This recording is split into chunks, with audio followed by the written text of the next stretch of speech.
Everyone, so let's continue with my presentation on Lavang. So in my last video, I discussed how Lavang became Vietnamized in the diaspora, was initiated by Vietnamese Catholics in California.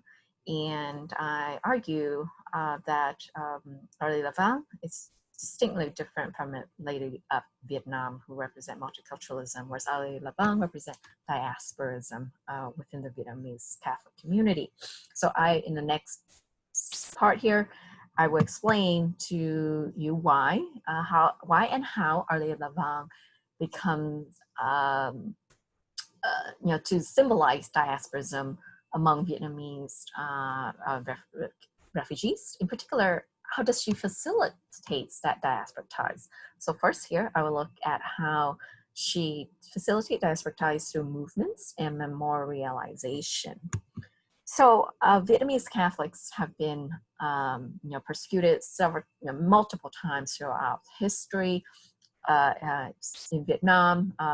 Two very important moments was 1954, when many of them from the North North Vietnam had to migrate in massive number to the South, when in the North came under the leadership of Ho Chi Minh, who was communist, and so many of them left. And when I meant many, it's about 70%. They left North Vietnam to go to the South. Those who stayed, a lot of research has indicated many of them didn't want to stay, but were forced to stay because they weren't allowed to cross the border to go to the South.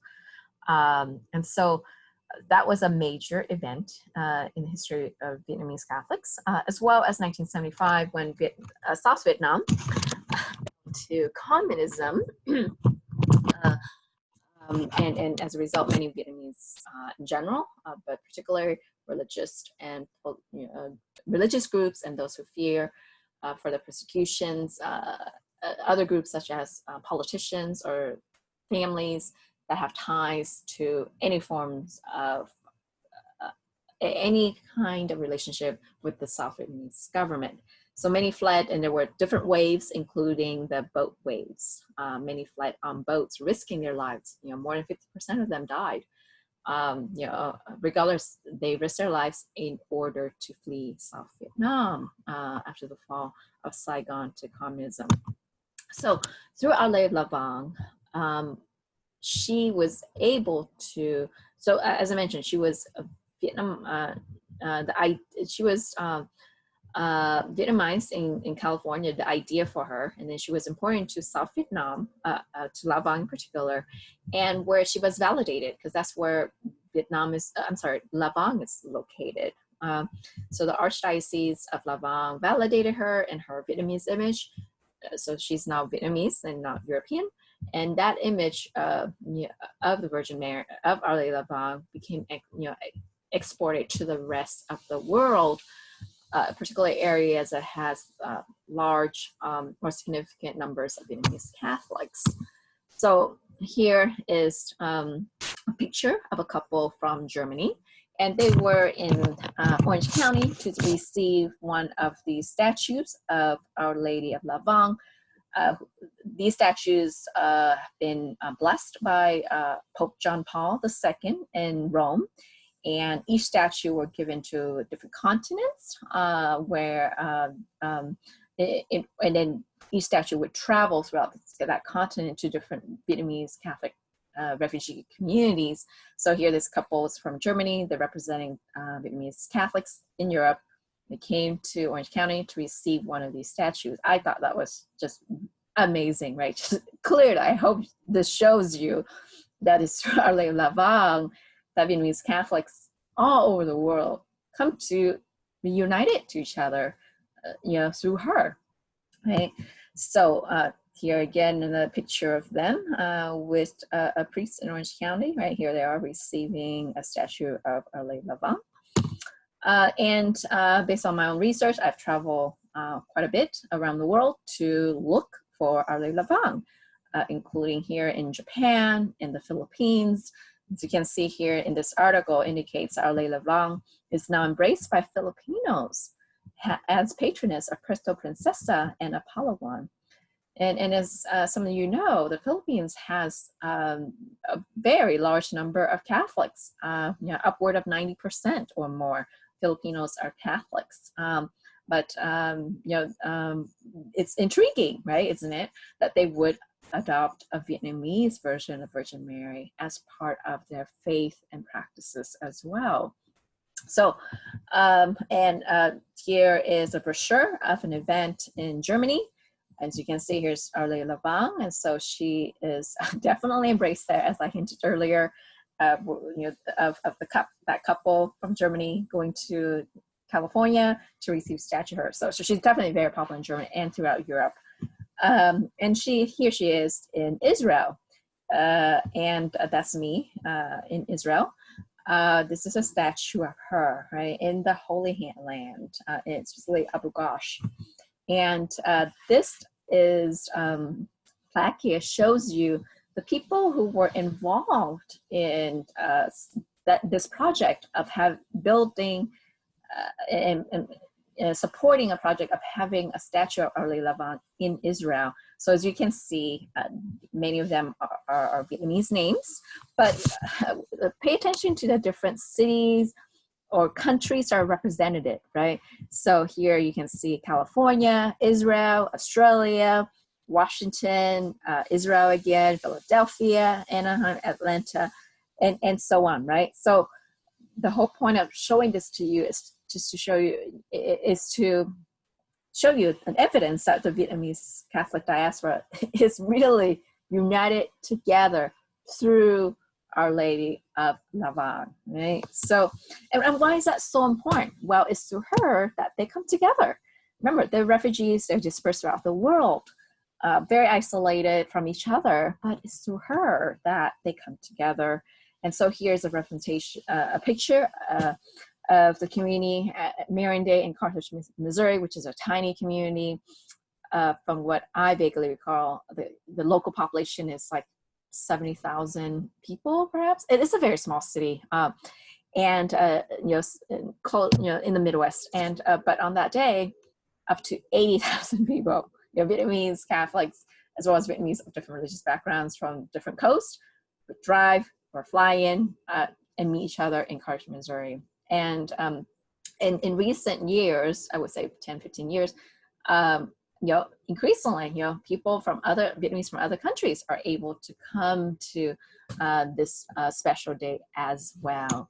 And of course, events throughout the world for Our Lady Lavang, also attract, Vietnamese Catholics in general, or just Vietnamese in general, who are non-Catholics, come to venerate Our Lady Lavang. This here is a congress for Our Lady Lavang in Lavang, Vietnam.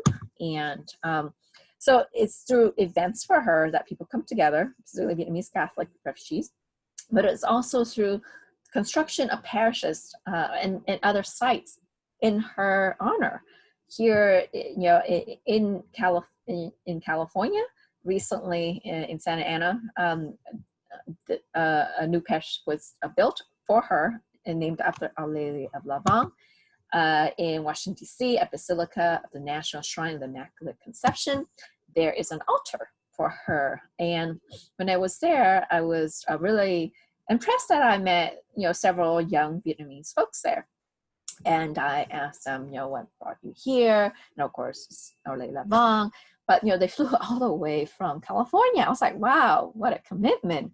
And, for me as a sociologist, what intrigues me in particular is that Our Lady Lavang is not particular with just the first generation, but also with the succeeding generation, the US-born generation. So Our Lady Lavang is not just quote unquote ethnic, cultural symbol, but, she is, she's important across, different generations among Vietnamese refugees. And so I found that, very insightful, that in a way, perhaps Our Lady Lavang, will persist, even longer, right? Even as quote unquote Vietnamese refugees are assimilating, to life in the United States, they still retain their devotion to a Vietnamese representation of the Virgin Mary. Now, currently in San Jose, a $45 million project is being underway to construct parish named after Our Lady of Lavang. It's expected to be completed in 2020, but I believe it's been delayed by several years. But regardless, the community was able to rally and raise enough money in order to have this project moving forward. So that's very impressive. Recently in Southern California, Vietnamese Catholics were to raise $25 million to have a large statue of Our Lady Lavang at the site of the new site of the Archdiocese. Here I'm showing you, some of the main impressive projects, right, to have Our Lady Lavang be visible around the world, and it's through these projects, right, and events, right, celebrations that Vietnamese Catholics are coming together, right, healing their wounds as refugees who have been forced to live in many different countries around the world, but it's through her, Our Lady Lavang, they can come together and rebuild their sense of community. Okay, and the reason why Our Lady Lavang as a Vietnamese woman is important for Vietnamese Catholic refugees because her representation challenges hierarchy, specifically within the Catholic Church. So as you can see here, this is a representation of Jesus in the middle, in the center of each depictions here. And around him are Vietnamese martyrs. These are Catholics who were killed because of their faith. There are 118 of them. They've been canonized by Pope John Paul II. And so they're extremely important for Vietnamese Catholics. Many people are really proud of the devotion the martyrs had to their faith. But what's I found interesting is that once Our Lady Lavang became Vietnamized, right, after 1988, she in a way displaced the adult Jesus in these paintings. So as you can see, he's now a baby. Right? He's being cradled here, as you can see, by Our Lady Lavang, looking as a Vietnamese woman. And if you compare these depictions, you can see that there are also other major variations as well. In painting with the adult Jesus, you can see most of them are men. I think I see only one woman right here, right? And all of them look very important, right? They're important figures in society and in the religions, right? They are priests or bishops, right? And again, almost all of them are men. Whereas in the depiction with Our Lady Lavang as a Vietnamese woman, you can see that people around her are quite diverse, right? In terms of gender, in terms of socioeconomic background, in terms of their status within religion, right? You have certainly a priest right here, right? But as well as normal people, regular, people who are not of any religious order, and as well as women and children, right? So you can see, with Our Lady Lavang, as a mother being represented along with the Vietnamese Catholic community, she's welcoming of everyone. And here in this depiction, it's probably much more obvious here, right? You see that, all kinds of people, can be surrounded by Our Lady of Lavang, right? Unlike this depiction here of Jesus and nearly all men. So that way, the Vietnamese representation of Our Lady Lavang challenges, hierarchies within the church, as you can see. Another significance of Our Lady of Lavang as a Vietnamese woman is that she represents Vietnamese Catholic refugees' demands for socio-political equality, particularly representation within the community, the Catholic Church in particular. So Our Lady Lavang, in my research, I've never seen her being represented by herself only, but she is often represented along with other representations of the Virgin Mary, such as Our Lady of Fatima, a European representation, Our Lady of Lourdes, and as well, as here, as you can see here, Our Lady of Perpetual Help. So Our Lady Lavang is a white statue here. This is Our Lady of Perpetual, as well as along with Our Lady of Guadalupe, and so on, right? So what I found in my own recent research with my colleague is that, and this is based on Google Trends data, is that Our Lady Lavang as a keyword search term on Google is now actually more popular than the keyword Virgin Mary in the Bay Area. Oops, let me show you.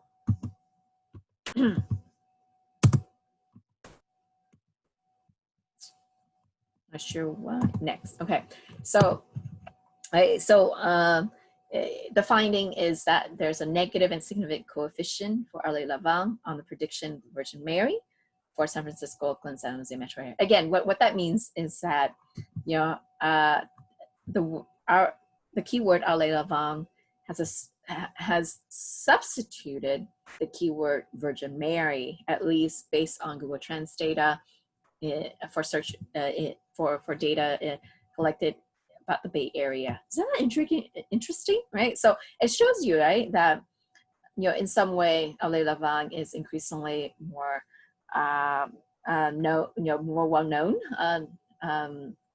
And this here, as you can see, is represented by Google Trends data.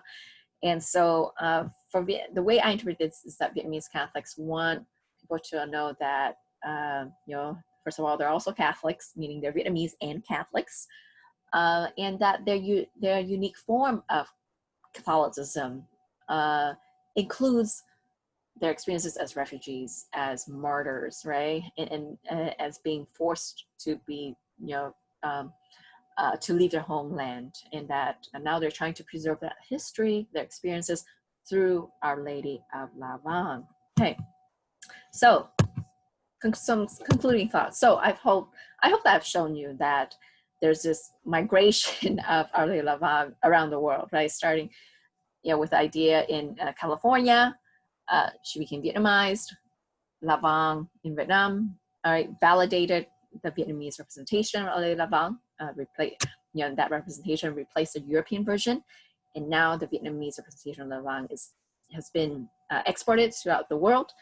She can be found in many, many places, and I hope I've convinced you that it may seem that on the surface that Vietnamese Catholics are included locally in their in their host societies, such as the United States, but I've argued that in a way the representation of Our Lady of Lavang as a Vietnamese woman reflects the fact that Vietnamese Catholic refugees don't feel fully included in their homeland.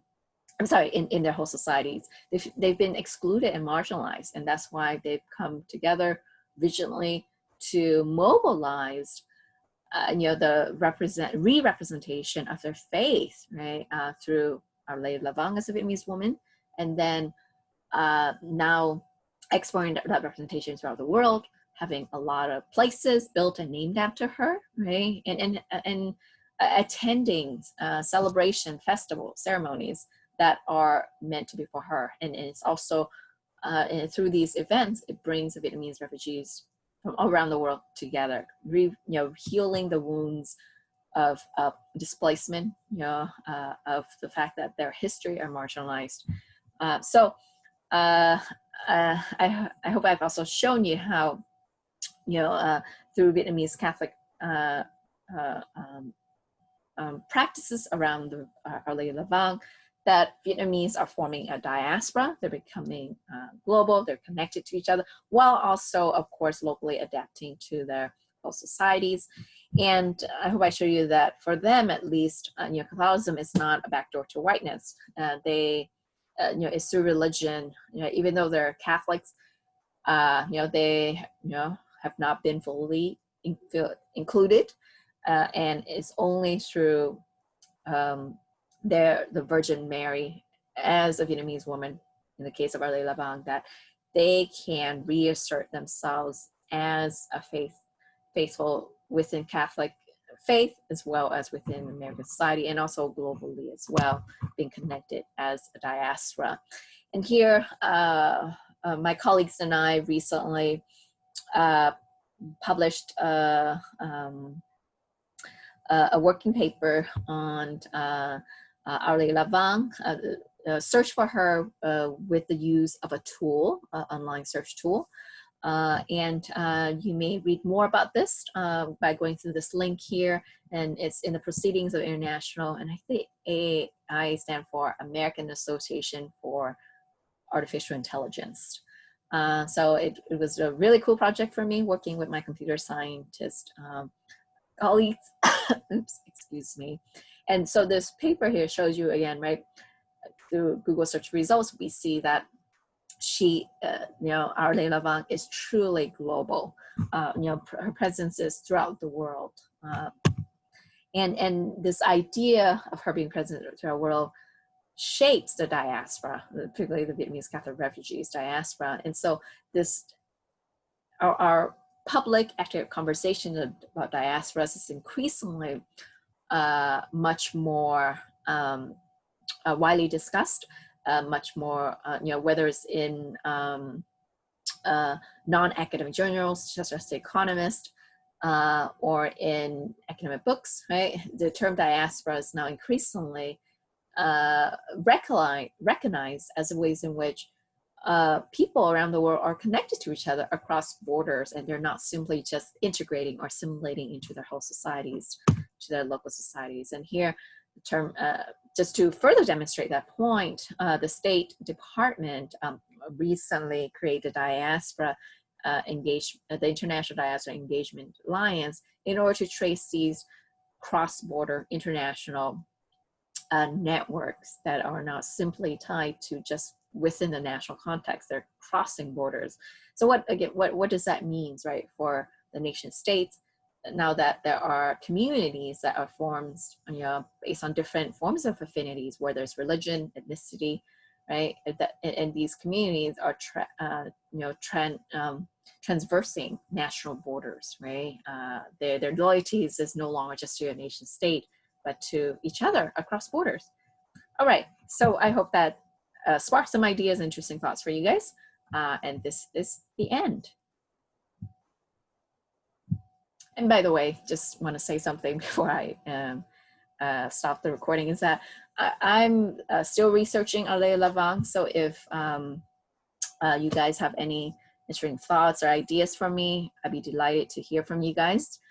One of my new projects is looking at how different ethnic groups are adapting Ale Lavang within their Catholic faith. So, for example, does Ale Lavang somehow facilitate interracial solidarity, among Vietnamese, Mexicans, as well as Filipinos, as well as Black Americans, White Americans, and so on. So that's just one of my projects among several others that I have related to Ale Lavang. But like I said, if you guys have any ideas to support my project, I'd be delighted to hear from you guys. All right, thank you so much.